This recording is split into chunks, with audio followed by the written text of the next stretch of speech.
What's up, you guys? Today I have for you my third Things I Like video, where I'm going to talk about things I like and tell you that you should check it all out and stuff. I've been back at school a week now, and it's really weird, you know, having like a month off and then coming back. It's like being in a whole new world. A whole new world! So, yeah, I'm taking 7 classes this semester. But, you know, so far I like most of them. There's only one that I really am not too fond of, and even it is not that bad so far. So, but it's only been a week, so we'll see how that goes. Anyway, I'm gonna get on with the video now, so here we go. So last time I talked about the Hobbit movie, today I'm gonna talk about the soundtrack from the movie. I actually had a friend who got the soundtrack, and then she emailed the entire thing to me because she's awesome, and it's just really pretty. If you've seen the movie, you know what I'm talking about. The music's just really beautiful, and it's really great to like turn on and have it kind of going on in the background while you're trying to do something. It's a really good soundtrack. It's a really good score, and I really like it. Other than The Hobbit, I only went to see one movie over the Christmas break, and actually went to see it twice, and that is Les Miserables. I think I'm saying it right. If you are ever at all on the internet or not living under a rock, you've been hearing a lot about Les Mis, I'm sure. And that's because it really was a good movie. It's really, really sad, and it's really, really depressing, and it kind of makes you want to crawl under a hole and get in a fetal position and cry for a while, but in a good way, if that makes sense. The acting was really good, the singing was good. I was really impressed, especially knowing that the actors sang live while they were filming, and then the music was later added into the songs. I thought that was really cool. I didn't know that the first time I went to see it, and then I went to see it again. I don't know, it just made it that much more interesting to me. I thought everyone in the cast did a really, really good job, and I was really, really impressed with this film. TV show I'm going to recommend, I'm not done catching up with yet, but I've been really addicted to it, so I thought I might as well talk about it, and that's Doctor Who. I am proud to say that I have turned into a Whovian.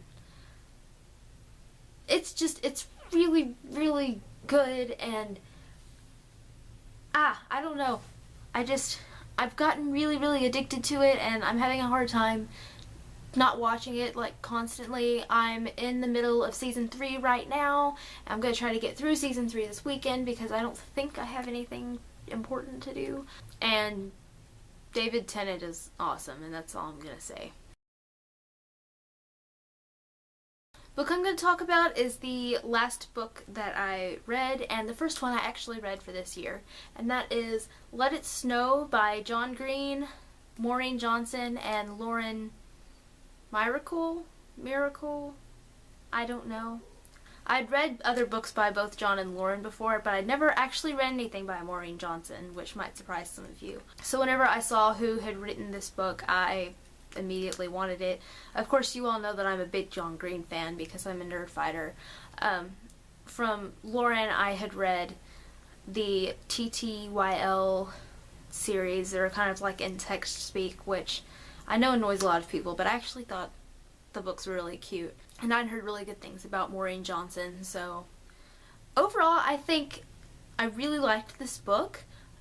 It was just a really, really adorable story. It was really perfect to read in the wintertime, with it being as cold as it is, because it takes place kind of like in a blizzard. There's like a blizzard going on, and the way it works is there are 3 authors, and they each wrote 3 different stories that are in the book. So it's a book, but it's 3 stories in the book, and what you find out is that they're kind of all 3 taking place at the same time. The first one is the one by Maureen Johnson, and I think this one was my favorite. And then the second one is John Green's, and the last one is Lauren Myracle's, whatever her name is. But I definitely recommend it if you're a fan of any of those authors, or if you're just looking for a book to read while you are curled up and drinking a warm drink. This is your book. I've noticed that the other videos I've made, I've recommended drinks, so I really wanted to do a food this time. For those of you who have heard of the Lindor Truffles. They're kind of one of those more like expensive kinds of candy, but not like super expensive. But they come in lots of different flavors, and my favorite flavor is actually one that only comes out around Valentine's Day. It's in a pink bag. I have them right here. And they're actually milk chocolate shell with white chocolate inside, and they're really, really good, so I definitely recommend these. Look how pretty their wrappers are. They're really pretty. For my game, this time I'm actually going to talk about one that I got for Christmas. It's on the Wii, and it's the Zumba fitness game. I'm sure it probably comes on other consoles. I imagine it's probably on the Xbox Connect. But I don't have one of those. I have a Wii.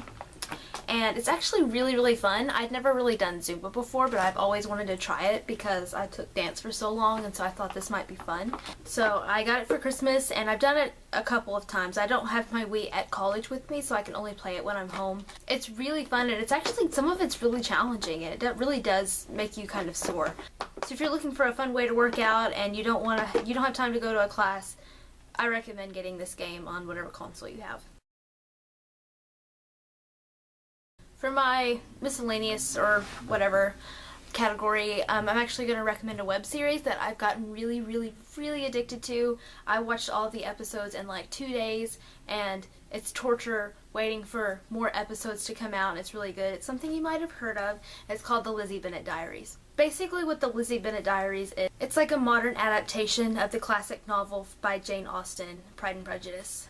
And I've never really been a big fan of Pride and Prejudice. The main reason I started watching it is because it was co-created by Hank Green, and he's awesome.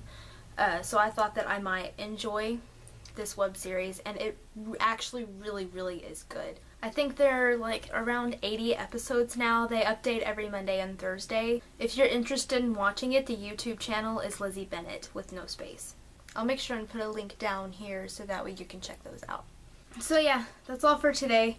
I've talked way too long in this, and I'm gonna have to cut out so much of it, but that's the way I roll. I always talk too much. So I'm gonna go. I hope everyone that's watching this has a wonderful week, and I will see you later.